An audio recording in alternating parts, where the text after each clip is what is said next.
Oh, pagtanggal daw sa pwesto sa NSC. Oh, delegates daw. Oh, tingnan natin. Ito, delegates to ha.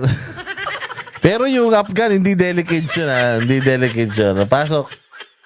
Pinalaga ng mga kritiko ng Marcos Jr. administration ang ginawa nitong pagtanggal bilang miyembro ng National Security Council kay Vice President Sara Duterte at dating Pangulong Rodrigo Duterte. Sinabi pa ng isang dating kadre na si Jeffrey K. Eric Celis, ang naging hakbang ni BBM ay kahalintulad ng ginawa ni Marcos Sr. bago ito nagdeklara ng martial law. Narito ang balita ni Almar Fersuelo. July 1950, sa administrasyon ni dating Pangulong Elpidio Quirino, nabuo ang National Security Council o Executive Order No. 330. Ang NSC ay isang sangay ng gobyerno na naglalayong mabigyan ng abiso at rekomendasyon ang Pangulo ng Pilipinas kaugnay sa kasalukuyang estado ng seguridad at depensa ng bansa. Binubuo ito ng Presidente ng bansa, Vice Presidente, Senate President, Speaker of the House of Representatives at iba pa na may kinalaman sa depensa at seguridad. Kaugnay nito, naging tradisyon na rin sa NSC na mananatiling miyembro ng nasabing ahensya ang mga dating Pangulo ng bansa dahil sa kanilang kakayahan at karanasan na labanan ang banta sa seguridad ng Pilipinas. Sa paglipas ng mga nagdaang administrasyon ay makailang beses na rin na iba ang komposisyon ng NSC. Ngunit sa panahon ngayon ni Bongbong Marcos Jr. na yata ang may kakaibang pagbabagong ginawa sa National Security Council. Dahil nito lang nakaraan ay naglabas ng Executive Order No. 81 ang palasyo na nag-uutos na tanggalin bilang miyembro ng NSC ang Vice Presidente at mga dating Pangulo ng bansa, bagay na pinalagan ng ilang personalidad. Diba? Engot, diba?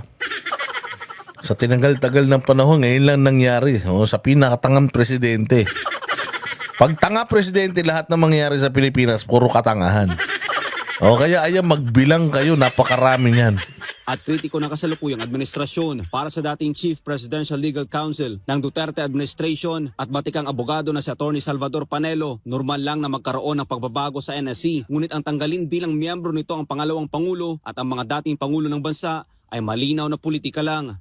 But never sa reorganization na tinanggal ang Vice Presidente. For 74 years, nandun ang Vice President sa National Security Council. And for 37 years, nandun ang living presidents. Tapos suddenly, tatanggalin nyo. O tapos sasabihin nyo, hindi. Tanga nga. Engot nga eh. Tangina, paano? Yung mga namumuno, eto, isa tulog. Yung isa naman, putang ina, nagka-wrinkle sa mukha ng... mukha ng naluging biik. Oo, itong mga mukha, o, tinan mo. Yung isa, tulog. Oo, napuyat yata to, kaka-plancha ng buhok ng asawa niya. Ito namang isa, putang ina, sobrang pangarap maging presidente. Puta, ayan oh, laylay na yung pisngi.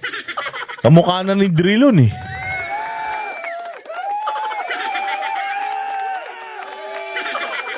Tapos yung nasa likod, ayun oh, puta si Barbie. Oh, si Barbie Portesa, hindi si Barbie Portesa, tsaka si Barbie Almalbis. Oh, si ano yan, si... Kaya na si Sandro parang tumatagos yung tingin eh.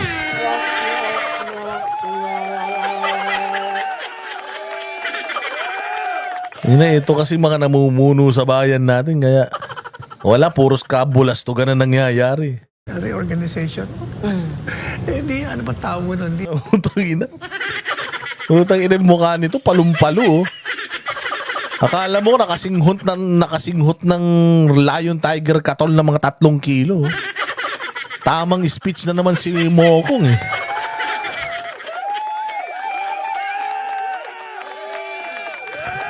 Politika. Paliwanag nito, dapat hindi ito ginawa sa NSC dahil kung seguridad na ang pag-uusapan, dapat anya ay nagkakaisa ang bawat Pilipino. Tuwing may Sakto. Pagdating sa national security, dapat nagkakaisa.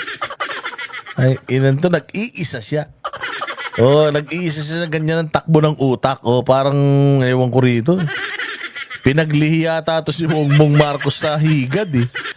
Walang utak. banta sa ating bayan. Alam po ninyo, kailangan ng presidente ng bansa ang talino, ang kahusayan, ang karanasan ng mga taong makakatulong sa seguridad. Sabi ng iba, Tama eh. You get lahat. Tangina, kaya tayo pinapatawag sa Congress eh. Andiyan dyan si Boss Dada oh. Tangina yan. Kaya tayo pinapatawag sa Congress dahil dito sa ano na to eh. Video na to eh. Walang hiya naman talaga. But anyways, kailangan mo talaga lahat ng mga magagaling na tao. You surround yourself with experienced people para pagka meron kang hindi alam, you can ask for their advice. Ask for their 2 cents para malaman mo kung tama ba desisyon mo o ganito. Ang naman takin mo, wala ka nang alam, nag-isa ka pa. Bopuls ka na nga, hindi ka pa, tinanggal mo pa yung may mga experience na, wala ka nang experience, buwisit ka. Kundi ka ba naman pinaglihi sa kulangot na may dugo? Oy, Banateros, Banis Lori, salamat kaayo ha.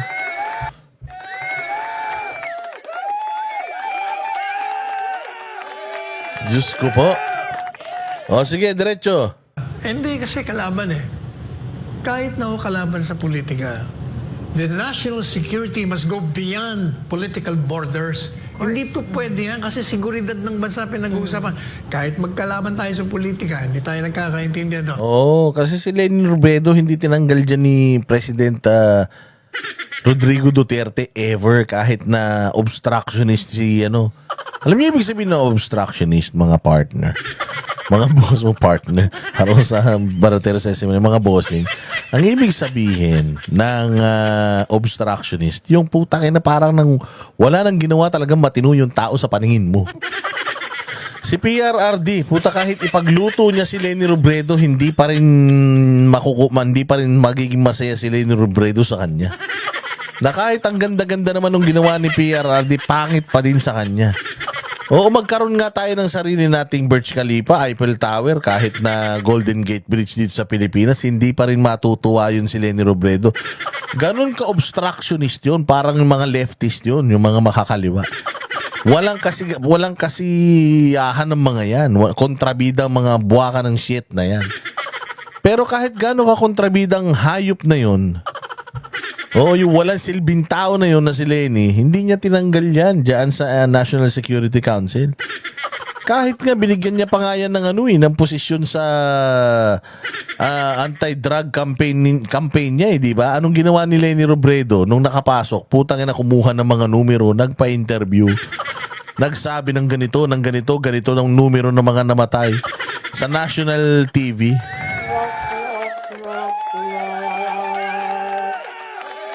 Pero gayon pa man, si PRD nagtrabaho, hindi na politika. Ginipit ba niya si Leni Robredo? Ginipit ba niya yung mga dilawan? Meron bang dinimanda yan kahit na isa? Nung hindi na siya presidente, meron ba siyang binalikan? Na pwede niya nang idemanda sa sobrang pangit ng mga sinasabi sa kanya? Wala. Kasi nga si PRD, all work, no politics. Putangin na itong bongbong administration, puro politika eh. Mga wala namang alam kung ano-anong pinaggagawa sa mundo. Pagdating doon, Pilipino tayo pareho. Kailangan magkaisa tayo rito. Kalimutan natin yung buwisit natin sa isa't isa. Hindi yung tatanggalin mo. Iba naman ang tingin dito ng isang geopolitical analyst na si Professor Herman Camentong Laurel sa eksklusibong panayam ng SMNI News. Sinabi nito na ang naging hakbang ni Marcos Jr. na tanggalin sa NSC ang mga Duterte ay malinaw na kumpas ng Amerika. Anya, nais ng mga Amerikano na matanggal sa kapangyarihan ang mga lider ng Pilipinas na nais ng independent foreign policy. Maging ang mga kalyado umano ng Marcos administration na kilalang panig sa kaliwang grupo ay natutuwa sa pagtanggal sa mga Totoo to mga bossing, na ang natutuwa rito, itong mga anak ni Satanas na to. Itong mga anak ni Satanas, ito si Brosa, si Castro, yan ang mga tuwan-tuwa dito sa pagkakatanggal. Kaya nga ang teorya ko dyan, I may be wrong. Kasi meron nga akong napanood na isang video na itong Makabayan Black, kine-question yung confidential funds ni Presidente Bongbong, yung budget ni Bongbong Marcos. Galit na galit sila Garin kasi pinalulusot nila. Tsaka sino ba yun? Yung taga yung taga Malabon na congressman na puti-puti yung buhok. O kine-question ng makabayan, yung confidential funds ni PBBM, ayaw nila. So, tinutuklaw-tuklaw na sila nitong mga makabayan black. Siguro kulang yung ayuda. O, tumutuklaw-tuklaw yung makabayan black. Kaya palagay ko, ginawa ito kasi kumbaga, ang Marcos administration, hindi na nila deserve na mawalan pa sila eh. Hindi nila afford na mawalan pa sila ng kaalyado. Kasi unti-unti nang nalalagas yung mga kaalyado nila, pati yung mga retired and active military personnel, nagpakita na ng pagkadismaya. Ang dami ng mga dating kampi sa kanya. Ang dami ng dating mga kampi sa kanya na ngayon, bumabali-baliktad na. Ang dami na. Ang dami ng nagkakasampalan na nga daw, nagkakasuguran na nga raw dyan eh. Ganun na kahirap ang sitwasyon ngayon. Kaya sabi nila, hindi na natin afford na magkaroon pa tayo ng kaaway. Kaya pasayahin mo na lang yung makabayan black, tanggalin mo sa NSC yung mag-ama. Pag tinanggal mo sa mag-ama, it's another win for the makabayan black. Kasi nga, ginamit ng mag-amang Duterte, yaang National Security Council / mga intelligence communities, ginamit ng mga Duterte yan para ubusin ang mga lahi nito nila Brosas. Ito si Brosas, masamanda mo to, kaya hanggang ngayon buhay pa eh. Pero matindi ang matindi ang kampanya talaga niyan, mga bossing. So tuwan-tuwa itong mga to na tinanggal sila Duterte. Magpapakabait. Sige, hindi na muna kami titira sa inyo. Total, binanatan nyo na naman yung mga Duterte para sa amin eh. So hawak sila sa leeg nitong mga makabayan black. Mantakin mo, ilan lang yung nagre-reklamo. Minsan nga, madalas 3 lang yan. Tapos takot na takot ang gobyerno sa mga yan. Putya, napakadali namang kalusin ng mga yan. Huwag mo lang pansinin para maging irrelevant eh. Duterte sa NSC. Ang Amerikano, of course, matutuwa ang Amerikano, ma-isolate yung nagtataguyod ng independent foreign policy. Sila Sara, sila Digong, at yung mga kahanay nila. But yung kampon nila Bongbong Marcos, nila Martin Romualdez sa Kongreso. Kampon ni Bongbong at Martin. Ibig sabihin, kampon ni Judas Barabas. Ni Judas at ni Barabas. Sige, diretso. Matutuwa rin kasi kasama nila sila Brosas, sila Franz Castro. Puta ka na Ano yung mga itsura niya? May mga sungay ang mga ayop Ano yung boboto yan? Si Castro at si Brosas tumatakbo, senador yan. Sila Paduano, di ba, sa Kongreso. Ito anya ang nais ng Amerika na mangyari sa Pilipinas, ang magkagulo at manatiling mahirap ang ating bansa, bagay na pinahintulutan umano ni BBM. Malinaw na malinaw, yun naman ang laging strategy po ng Amerikano at yung kanilang mga proxies.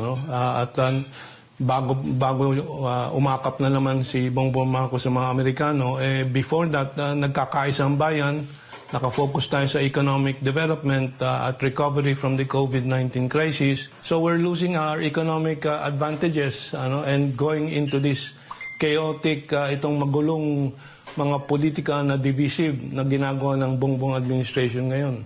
Ngunit para sa dating kadre na si Jeffrey K. Eric Celis, kailangang ipaliwanag ni Bongbong Marcos Jr. kung bakit niya tinanggal sa NSC ang mga Duterte at ang mga dating Pangulo ng bansa. Wala na, pinaliwanag na. Hindi na kailangan ipaliwanag. Ganun yan eh. Ayun na, pinapa-impeach nga nila eh.